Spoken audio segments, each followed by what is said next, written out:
Money control के साथ exclusive interview दिया है हमारे group editor in chief Rahul Joshi के साथ। इस एक्सक्लूसिव इंटरव्यू में प्रधानमंत्री मोदी ने G20 की लीडरशिप, इकोनॉमी और बड़े ग्लोबल मसलों पर अहम बातचीत की है।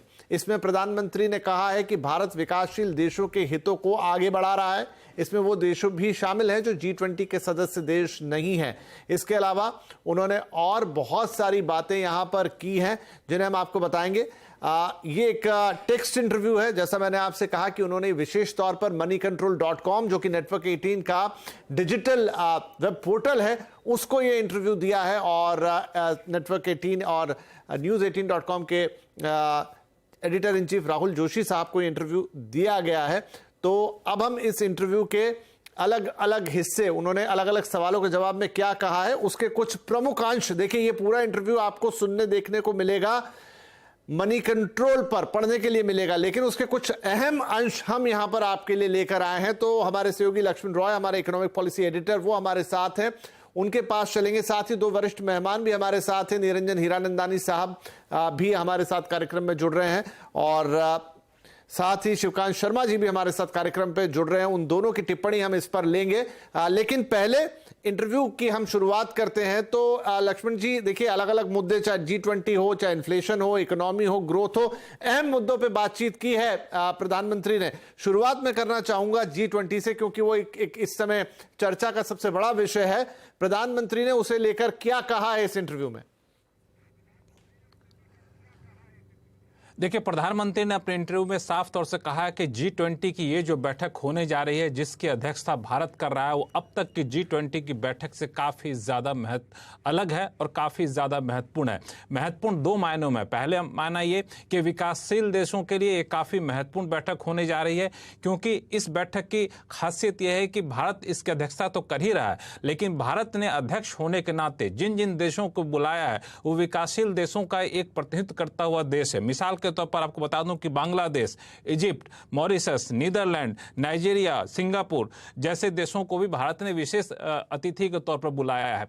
तो इसमें भारत की कोशिश यह है कि विकासशील देशों के हितों को कैसे आगे बढ़ाया जाए, क्योंकि भारत हमेशा से मानता है कि जब हर किसी तक विकास का लाभ नहीं पहुंचेगा तब तक सर्वांगीण विकास नहीं हो सकता है। वसुधैव कुटुंबकम इस पूरे G20 का थीम रखा गया है। तो ये विकासशील देशों का एक प्रतिनिधित्व करता हुआ होगा और विकासशील देशों का यहाँ पे आवाज बनकर निकलेगा G20 बैठक से जो बातें निकलकर सामने होंगी। प्रधानमंत्री ने अपने इंटरव्यू में भी कहा है कि पहली बार ऐसा हो रहा है कि तीनों देश, एक ट्राइगो एक देश होता है, एक कह सकते हैं, जिसमें पहले जो अध्यक्षता किए होता है वो देश, अभी जो अध्यक्षता कर रहा है वो देश और आगे जो अध्यक्षता करने वाला वो देश, वो तीनों देश यहाँ पे इस बैठक के दौरान तीनों देश विकासशील देशों का प्रतिनिधित्व कर रहे हैं। इस मायने में ये महत्वपूर्ण बैठक होने जा रही है। इस बैठक से जो बातें निकलेगी उसमें कोशिश ये की जाएगी कि विकास की जो बातें हैं दुनिया में हम कर रहे हैं वो हर किसी तक विकास का फायदा पहुंचे और विकासशील देश भी इस विकास में शामिल हों। ये इस लिहाज G20 की बैठक काफी महत्वपूर्ण होने वाली है। प्रधानमंत्री ने अपने इंटरव्यू में ये खास बातें जोर देकर कही हैं। तो मैं इस पे एक त्वरित टिप्पणी ले लेता हूं। शिवकांत शर्मा जी, G20 उसकी अध्यक्षता, भारत में लगातार कार्यक्रम हुए और अब एक जो सबसे बड़ी बैठक इसकी होने वाली है वर्ल्ड लीडर्स वाली, क्या G20 की इस बार की अध्यक्षता भारत की, कह लीजिए, एक सॉफ्ट डिप्लोमेसी या हार्ड डिप्लोमेसी दोनों का कॉम्बिनेशन हो गया? भारत ये जो पूरा कार्यक्रम है G20 का, और जैसे प्रधानमंत्री ने उसको एक्सप्लेन किया है, सबका साथ सबका विकास, और उसमें पूरी दुनिया को सम्मिलित कर रहे हैं, भारत को अंतर्राष्ट्रीय स्तर पर एक अलग लीडर के तौर पर खड़ा करने का प्रयास है और वो पूर्ण होता हुआ दिख रहा है। क्या इसको इस तरीके से देख सकते हैं? नहीं, बिल्कुल भारत का यही शुरू से लक्ष्य रहा कि G20, हालांकि बाकी जैसे G7 से आप तुलना करें या बाकी जो आर्थिक मंच हैं दुनिया के, उन सब के मुकाबले G20 ज्यादा लोगों का और ज्यादा पूंजी का प्रतिनिधित्व करने वाला मंच है। 3/4 से ज्यादा दुनिया की आबादी का प्रतिनिधित्व करता है, 3/4 से ज्यादा दुनिया की पूंजी का प्रतिनिधित्व करता है। लेकिन इस मंच पर भी समस्या ये है कि इसमें अगर आप देखें संतुलन की दृष्टि से, उत्तर का संतुलन दक्षिण के संतुलन से ज्यादा रहा है। दक्षिण, जिसे हम ग्लोबल साउथ कहते हैं, उसके 9 देश हैं, जबकि उत्तर के, क्योंकि G7 तो पहले से ही है वहां, इसके अलावा यूरोपीय संघ की सदस्यता है, रूस है, चीन है। तो कुल मिलाकर के 11 देश हो जाते हैं। तो भारत का शुरू से ये जो इरादा था कि अफ्रीकी संघ को इसमें सदस्यता दी जाए। तो अगर अफ्रीकी संघ इसका सदस्य बन जाता है तो अफ्रीका के 55 देश, अभी तक केवल अफ्रीका का एक देश इसका सदस्य है, तो 55 के 55 देशों की आवाज इसमें शामिल हो जाएगी। तो आप इससे कल्पना कर सकते हैं कि अगर ऐसा होता है, जो कि इसका एक प्रमुख लक्ष्य है इस बैठक का, तो ये एक बहुत बड़ा काम होगा दक्षिण की आवाज को उठाने का, और भारत इसका प्रतिनिधित्व करता है। भारत के सर इसका श्रेय बंधेगा। अब चुनौती सबसे बड़ी ये है कि चीन जो है हमेशा जहां-जहां भारत नेतृत्व करने का या कुछ करके दिखाने की कोशिश करता है, चीन को लगता है वो बात रास नहीं आती। तो एक तो चीन के नेता शी जिनपिंग स्वयं नहीं आ रहे हैं, ऊपर से पुतिन साहब नहीं आ रहे हैं। तो ये एक T2 इसको कहते हैं, ये एक अलग से धड़ा बनता दिखाई दे रहा है। और बाइडेन साहब की पत्नी की तबीयत खराब हो गई है, उनको जो है वो क्या नाम से कोरोना हो गया है। तो ये भी अब अटकलें लग रही हैं कि बाइडेन साहब का स्वास्थ्य भी इस लायक होगा कि नहीं होगा, वो कितनी देर आएंगे नहीं आएंगे। तो ये बड़ी भारी चुनौतियां हैं। भारत इन चुनौतियों का कैसे सामना करता है इस मीटिंग में, बहुत कुछ दारोमदार इस पर करे। बिल्कुल, लेकिन एक अहम मुकाम पे खड़ा है G20 की अध्यक्षता लेकर, और वही बात रेखांकित कर रहे हैं अपने इंटरव्यू में प्रधानमंत्री मोदी। इसके अलावा बहुत और मुद्दों पे बात की लक्ष्मण जी। एक उन्होंने, क्योंकि महंगाई एक ऐसा मुद्दा है जो आम जन को छूता है, चलता है, टच करता है, डे टू डे लाइफ में हम उसे फील करते हैं, उस पर भी प्रधानमंत्री ने बेबाक अपनी राय रखी है। क्या कहा है? देखिए, प्रधानमंत्री ने अपने इंटरव्यू में जो नेटवर्क 18 के साथ इंटरव्यू हुआ moneycontrol.com के साथ, उसमें महंगाई पर काफ़ी विस्तार से चर्चा की है। उन्होंने कहा कि महंगाई पर पहली बात तो ये कि भारत में महंगाई दुनिया के मुकाबले जो महंगाई दर रही है उसके मुकाबले काफ़ी कम रही है, 2% नीचे रही है अगर दुनिया के बाकी देशों के महंगाई दर को देखें तो। लेकिन ये दुनिया के मुकाबले महंगाई कम हुई है, इसका मतलब ये नहीं कि हम निश्चिंत हैं। हम काफ़ी ज़्यादा कदम उठा रहे हैं महंगाई पर काबू पाने के लिए। पिछले दिनों हमने काफ़ी कदम उठाया और आगे भी कदम उठाते रहेंगे। उन्होंने अपने इंटरव्यू में कहा, हाल में रक्षाबंधन के मौके पर LPG सिलेंडर के दाम घटाए गए, वो भी महंगाई की तरफ एक बड़ा कदम था। आने वाले दिनों में भी इन्होंने संकेत दिया अपने इंटरव्यू में कि महंगाई पर काबू पाने के लिए काफ़ी कदम उठाए जाएंगे। तो मुझे लगता है कि प्रधानमंत्री के इस इंटरव्यू का एक मतलब निकाला जाए कि महंगाई सरकार की प्राथमिकता है, महंगाई बेकाबू ना हो, यह सरकार की प्राथमिकता है। इन्होंने एक बात और महत्वपूर्ण कही, वो ये कि ईज ऑफ लिविंग के लिए, आम लोगों की जिंदगी आसान हो, इसके लिए भी काफ़ी ज़्यादा कदम उठाया जा रहा है। हालांकि इस इंटरव्यू में इन्होंने फ्रीबी पर काफ़ी ज़्यादा हमला बोला और बोला कि जो लोग मुफ्त की रेवड़ी या फ्रीबी दे रहे हैं उस पर उन्हें चिंता जताई। बोला कि भारत दूसरे देशों में जहां कहीं ऐसी दिक्कतें होती हैं जहां पे वित्तीय अनुशासन नहीं होता है, ये पूरी दुनिया में खबर फैलती है। ऐसे में हमें भी काफ़ी ज़्यादा सतर्क रहना चाहिए वित्तीय अनुशासन को लेकर के। तो एक तरीके से फ्रीबी के ऊपर उन्होंने एक आलोचना की है, उस पर कटाक्ष किया है। लेकिन महंगाई को लेकर प्रधानमंत्री ने साफ तौर से कहा कि महंगाई पर हम काबू पाने की हर कोशिश कदम उठाते रहें और आगे भी कदम उठाते रहेंगे। ठीक है, इस पे मैं निरंजन जी की टिप्पणी लेता हूं। निरंजन जी, तो महंगाई जैसा मैंने कहा कि डे टू डे में हर इंसान खासो आम को टच करती है और वो बड़ी भी है, इसमें कोई शक की बात नहीं है। लेकिन जैसा प्रधानमंत्री भी कह रहे हैं और अलग अलग मंचों से हम जो दूसरे मंत्रीगण हैं उनको भी हम सुनते हैं, तो एक बात आती है कि अगर हम वैश्विक तौर पर तुलना करें, क्योंकि हम कोरोना से गुजरे, उसके बाद एक बड़ा युद्ध हो गया जो अभी तक चल रहा है, यानी बहुत सारे ऐसे फैक्टर जो लगातार पुश करते रहे इस चीज को, अगर उसकी तुलना में हम देखें तो क्या हम महंगाई को बेहतर तरीके से कंट्रोल कर पाए हैं? क्या कहेंगे आप? सर म्यूट पर हैं। मेन मुख्य दो बातें हैं। एक, जो इंडिया की, भारत की जो तरक्की हो रही है, जीडीपी ग्रोथ हो रही है, लोगों के लिए हम जो उन्नति प्रगति कर रहे हैं, उसमें हमारा देश आगे बढ़ रहा है। बियॉन्ड रीजनेबल डाउट हम समझ सकते हैं कि आज के तारीख में we have won the battle against problems जो हमारे देश को नीचे खींच रहे थे। पहली बात। दूसरी बात कि प्राइम मिनिस्टर मोदी यहाँ G20 में सबको लेकर आए हैं और भी देशों के साथ लेके आए हैं। वो एक बहुत बड़ी बात है कि विश्व के जो प्रॉब्लम्स हैं, पॉपुलेशन के हों, आज यूक्रेन रशिया की जंग है, ये सब बातें पर किया है।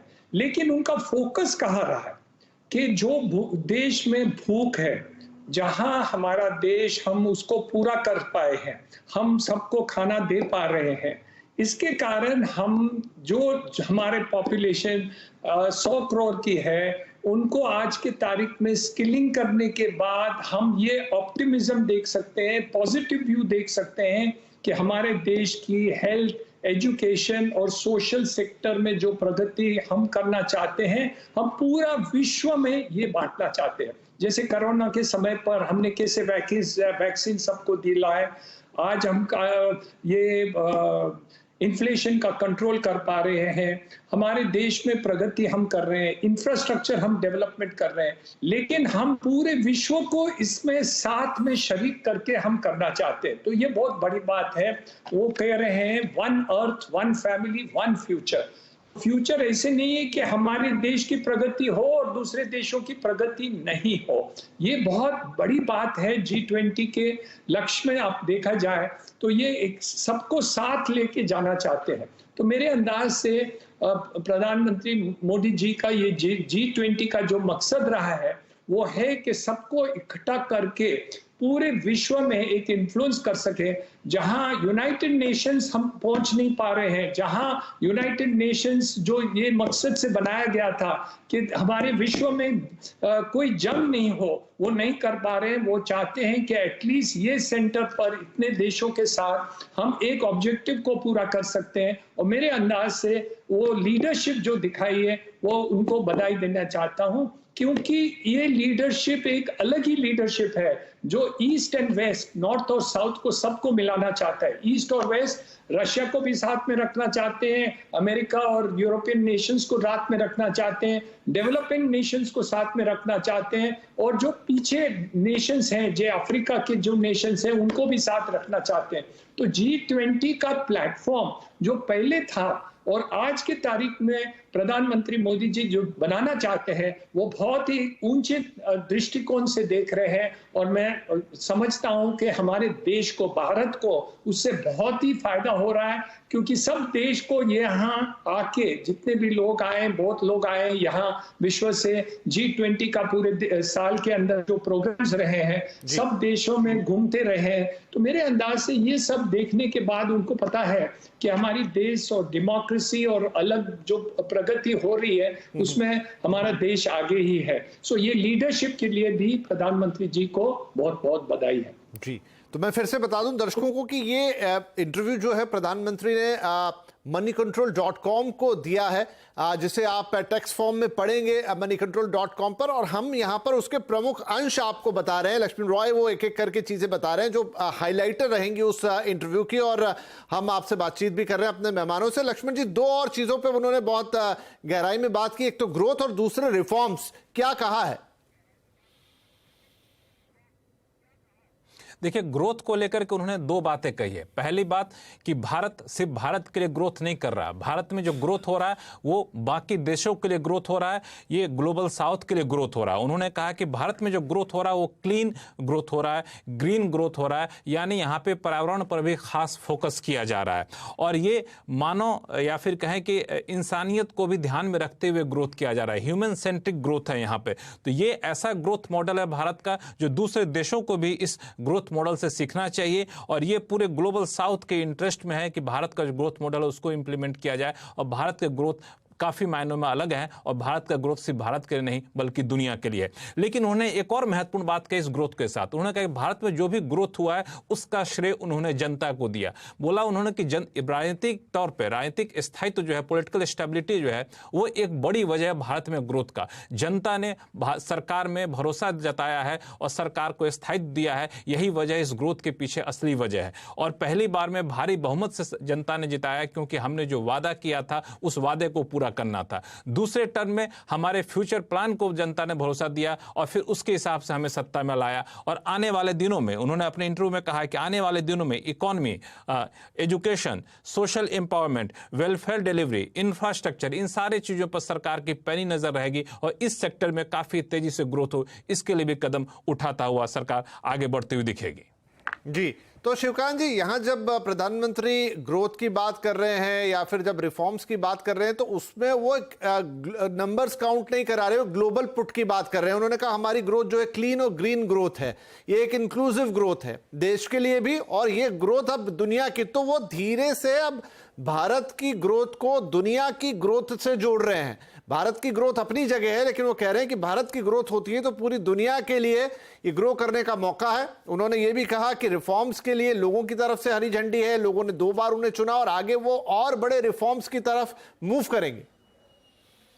नहीं, केवल यही बात नहीं है, बल्कि वो दुनिया का ध्यान इस ओर भी दिलाना चाहते हैं कि अगर आपको दुनिया में क्लीन ग्रोथ करनी है, अगर स्वच्छ विकास करना है, तो भारत के स्वच्छ विकास में और जो बाकी विकासशील देश हैं जिनको न्योता दिया गया है, जो इस संघ के सदस्य नहीं है इसके बावजूद आ रहे हैं, जैसे बांग्लादेश है, इजिप्ट है, तो उनका भी स्वच्छ विकास हो, इसमें आपका ही हित है। अगर वहां स्वच्छ विकास नहीं होगा तो जलवायु परिवर्तन को आप कैसे रोकेंगे? अगर वहां विकास नहीं होगा तो आपकी जो उन्नत अर्थव्यवस्थाएं हैं उनका विकास कैसे होगा? तो ये विकास की कहानी आपस में एक दूसरे से जुड़ी हुई है। इसीलिए इसके भीतर जो G7 और यूरोप का आना खास तौर पे ज्यादा महत्वपूर्ण है, क्योंकि अगर आपको स्वच्छ विकास का सपना साकार करना है तो तकनीक यूरोप के पास है, स्वच्छ विकास की, और पैसा जिसकी की बहुत ज्यादा जरूरत है। पैसे की 2 चीजों के लिए जरूरत है। एक तो देखिए, आपने महंगाई की बात की शुरू में, महंगाई से जुड़ी सबसे बड़ी समस्या है कर्ज की। 100 से ज्यादा देश इस वक्त पूरी दुनिया के महंगाई की मार के मारे कर्ज में डूब गए हैं। उनको कर्ज में राहत की जरूरत है। अगर कर्ज में राहत देनी होगी तो कहां से आएगी? यूरोप देगा, अमेरिका देगा। जिनके पास पैसा है, पूंजी है, वही तो कर्ज में राहत देंगे जिन्होंने कर्ज दिया है। चीन भी ये कर सकता था, लेकिन दुर्भाग्य की बात है कि चीन जो है इस बैठक से किनारा कर गया है, क्योंकि मुझे लगता है चीन की मंशा ये है कि अगर हमें कर्ज में माफी देनी है तो हम भारत के जो है सिर पे श्रेय। तो श्रीकांत जी, मैं थोड़ा आपको बीच में रोक रहा हूं क्योंकि एक ये हार्ट ब्रेक का वक्त है, तो वो लेना होगा। इस बातचीत को हम जारी रखेंगे और विश्लेषण करेंगे इस इंटरव्यू का कि एग्जैक्टली जब प्रधानमंत्री ये सारी बातें कह रहे हैं तो उनके गहरे मायने क्या है। एक क्विक ब्रेक है जो फटाफट ले रहा हूं और तुरंत हाजिर हो जाएंगे उसके बाद। समाचार में एक बेहद ही एक्सक्लूसिव खबर आपके लिए लगातार चल रही है, और वो है प्रधानमंत्री मोदी का इंटरव्यू जो कि उन्होंने दिया है एक्सक्लूसिवली moneycontrol.com को। आप इस पूरे इंटरव्यू को moneycontrol.com पर कल पढ़ पाएंगे, लेकिन आज उससे पहले उस इंटरव्यू के प्रमुख अंशों पर हम बातचीत कर रहे हैं। CNB नेटवर्क 18 और न्यूज 18 नेटवर्क के editor in chief Rahul Joshi साहब को प्रधानमंत्री मोदी ने ये इंटरव्यू दिया। तो चलिए फटाफट इसके कुछ और अहम पहलुओं पर बातचीत कर लेते हैं। लक्ष्मण जी, कर्ज की बात अभी श्रीकांत जी कर ही रहे थे, तो प्रधानमंत्री ने डेट यानी कर्ज और फ्रीबीज, इन दोनों पर भी कुछ अहम बातें कही हैं। बिल्कुल, इसको काफ़ी विस्तार से उन्होंने बताया है और बताया है कि डेट और फ्रीबीज किस तरह से नुकसानदायक होता है। उन्होंने साफ तौर से कहा कि आज के दौर में कर्ज संकट की जो समस्याएं होती हैं किसी एक देश में होती हैं तो उस देश तक सीमित नहीं होता है, बाकी वो खबरें दुनिया भर में फैलती हैं और दुनिया भर के देशों में भी इसका असर होता है। ऐसे में कर्ज संकट से हमें बचना चाहिए, खासतौर से लोगों को जागरूक होना चाहिए। ऐसे स्थिति का आकलन लोग कर रहे हैं और लोग जागरूक हो भी रहे हैं, और दूसरे देशों को एहतियात बरतना चाहिए दूसरे देशों से सीखते हुए।